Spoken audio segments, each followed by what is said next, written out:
Jaz moram reči, da satelitsko-urgentni center z nadgradnjo zdravstvenega doma Litija dobiva po tej zunanjih gabaritih eno tisto svojo novo končno obliko počasi. Gradbena dela tečejo tekoče in tudi financiranje, moram reči, da se je v zadnjem mesecu in pol, v 2 mesecih lepo stabiliziralo.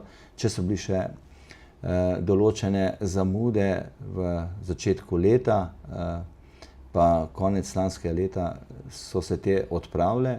Tako da zdaj mislim, da smo v fazi, ko bomo pristopili k, se pravi, vgradnji stavbnega pohištva in pa seveda obrtniško-inštalaterskim delom, ki bojo tem sledili seveda potem ostali finalizaciji objekta. Zagotovo pa bo nas, se pravi, celotna ureditev pa še zaposlovala tam do spomladi prihodnjega leta, ker si nadejamo, da bomo lahko takrat tudi res dejansko celotna 2 projekta, se pravi satelitsko-urgentni center in nadgradnja zdravstvenega doma Litija, predali svojemu namenu.